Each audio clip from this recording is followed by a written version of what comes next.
7.2 का 2 नंबर का था बिंदु 4, -1 और -2, -3 को जोड़ने वाले रेखाखंड को समत्रिभाजित करने वाले बिंदु के निर्देशांक ज्ञात कीजिए।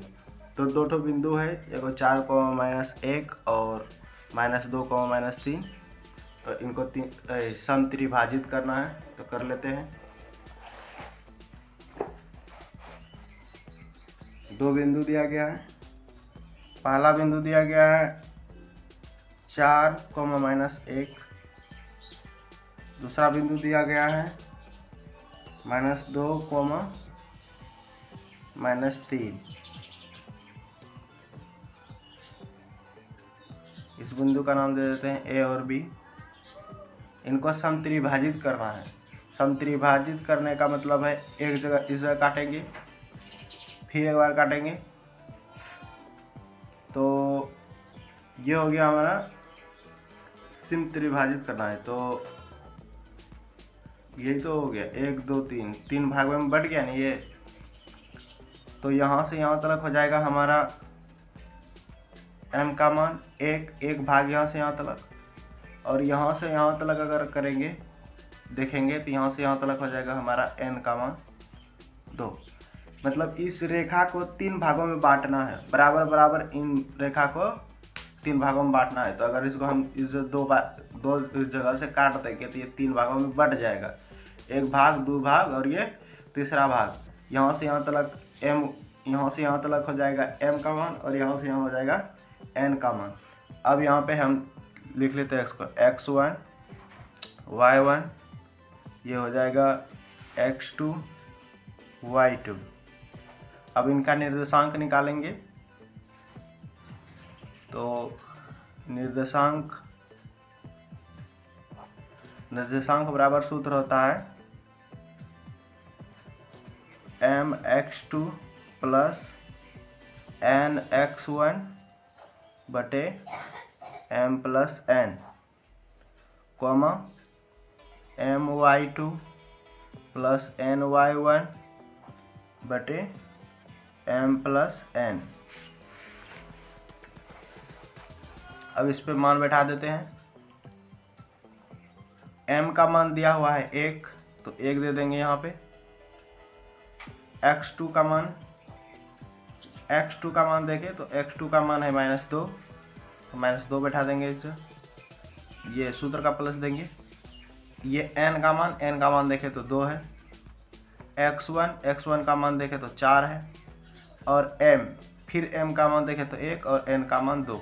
m का मान 1 जोड़, अब n का मान दिया है 2, तो 2 दे देंगे, कॉमा इस भी n का मान बैठा देते हैं। अब यहाँ पे m का मान 1 ही है, 1 ही बैठा देंगे। y2 का मान देखें तो y2 का मान -3, प्लस का चिन्ह देंगे। n का मान देखें तो n का मान है 2, तो 2 बैठा देंगे और गुणा का चिन्ह देंगे। और y1 का मान देखें तो y1 का मान देखिए -1 है, तो y1 का मान -1 बैठा देंगे। ठीक है, इसके बाद इसको हल कर लेते हैं।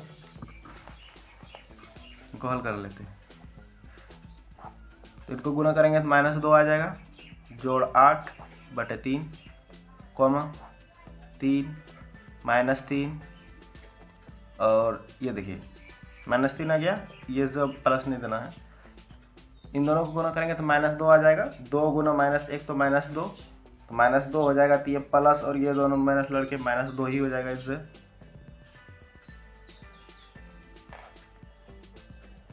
अब देखिए प्लस वाला 8 जो है ज़्यादा दिख रहा है, तो ये प्लस वाला 8 है, -2 घट जाएगा तो बच जाएगा 6 बटे 3। ठीक है, और ये देखिए -3, माइनस वाला 3 ठो और माइनस वाला 2 ठो, दोनों जुट जाएगा। -3 और -2 जुट जाएगा तो हो जाएगा -5 बटे 3। अब इनको घटा देते हैं। घटाएंगे तो कितना आ जाएगा 2, और इधर देखिए 3 से 2 बार में कट गया, और ये -5 बटे 3। ठीक है, एक ठो आंसर ये हुआ हमारा, ये आंसर हुआ, ये पहला आंसर हुआ है। और एक ठो होगा, अब देखिए ये जो बिंदु ए बी है, इनको समत्रिभाजित किए थे ना, तो किसी का मन होगा कि नहीं हम इसको जो है कि इधर मतलब कि m का मान 1 नहीं लेंगे और इधर हम n का मान 2 नहीं लेंगे। मेरा कहने का मतलब है ये देखिए, फिर से ये बिंदु ले लेते हैं a और b। a और b फिर से हम बिंदु ले लेते हैं a b। a का मान क्या था, तो यही 4 -1 और b का मान 2 -2। तो a का मान है 4 -1, ठीक है, 4 -1 और b का मान है -2 -3, यही ना है। अब देखो किसी का मन होगा कि इसको भी समत्रिभाजित कर लेते हैं। पहले समत्रिभाजित करने का मतलब कि 3 भाग में बराबर बराबर 3 भाग में इस रेखा को बांट देना। ये जो हमारा रेखाखंड है, ये जो ए और बी रेखाखंड है, इसको हम 3 भागों में बांट देंगे। तो हम इनको मतलब कि बराबर बराबर 3 भागों में बांट दिए ना, 2 बार काटेंगे तो 3 भागों में बढ़ जाएगा, 1 भाग 2 भाग 3 भाग। लेकिन देखिए पहले जो किए थे हम यहाँ से यहाँ तक m लिए थे, लेकिन किसी का मन होगा कि नहीं हम यहाँ से यहाँ तक m का मान लेंगे, m का मान लेंगे 2। किसी का मन होगा कि हम इतने तब मतलब यहाँ से यहाँ तक m का मान 2 ले लिया, तो इतना सा जो बचा ये n का मान हो जाएगा 1, है कि नहीं।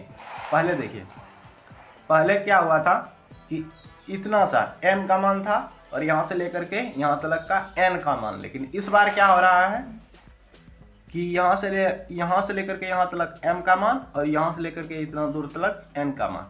चलिए अब इस पे भी बना लेते हैं, x1 y1 x2 y2।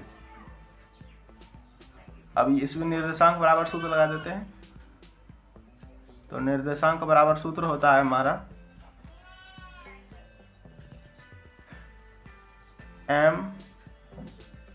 m x2 plus n x1 बटे m प्लस n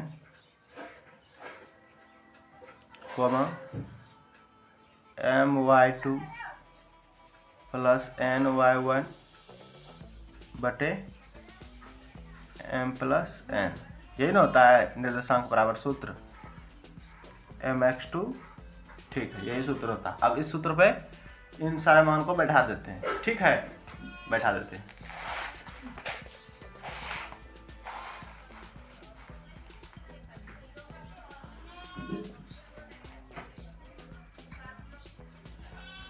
पहले m का मान बैठाएंगे, तो m का मान इस बार कितना है, m का मान 2 है कि नहीं, 2 बैठा देंगे।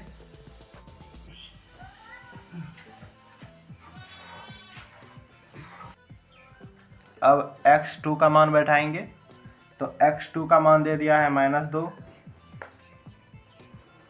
ठीक है। इसके बाद प्लस का चिन्ह देंगे, सूत्र वाले प्लस का चिन्ह। इसके बाद n का मान बैठाएंगे 1 और x1 का मान बैठा देंगे हम। x1 का मान दिया है 4, तो x1 का मान 4 बैठा देंगे। इसके बाद नीचे में m प्लस n था ना, तो m का मान है इस बार 2 और n का मान है 1, इस कोमा। फिर अब देखिए यहाँ पे m का मान बैठाएंगे, तो m का मान तो 2 ही है, 2 लिखेंगे। y2 का मान बैठाएंगे, y2 का मान -3, प्लस का चिन्ह देंगे। n का मान है 1, तो 1 बैठाएंगे।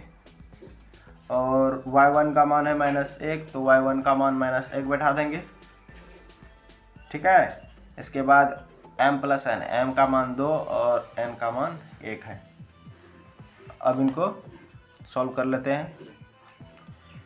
2 गुना -2 होगा तो -4 आ जाएगा, 1 गुना 4 होगा तो 4 हो जाएगा, 2 और 1 को जोड़ेंगे तो 3,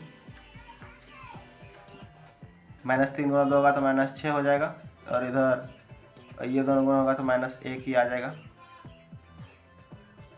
2 और 1 3।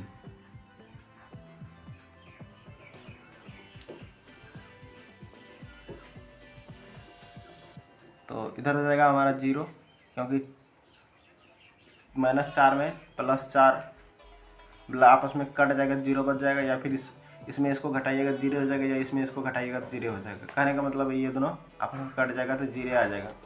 या फिर प्लस वाला 4 में -4 घटेगा तो 0 हो जाएगा, इसलिए 0 दे देना। अब देखिए माइनस वाला 6 को माइनस वाला 1 को, तो दोनों जुड़ जाएगा। माइनस वाला 6 और माइनस वाला 1 को तो जुड़ जाएगा, तो जगह माइनस वाला 7 हो। तो आ गया हमारा यहाँ पे कितना, 3 से भाग देंगे 0 में तो 0 ही आ जाएगा, -7/3 हो गया। ये हो गया, ये भी आंसर हो जाएगा हमारा। तो इस क्वेश्चन में हमारा जो है 2 आंसर आया है। पहला आंसर आया है हमारा, पहला आंसर आया है हमारा 2 -5/3, पहला ये आंसर आया है। और दूसरा आंसर आया है हमारा 0, -7/3, ये आंसर आया है। तो हमारा ये 2 आंसर आया है इस क्वेश्चन में, और ये क्वेश्चन सॉल्व हो गया है।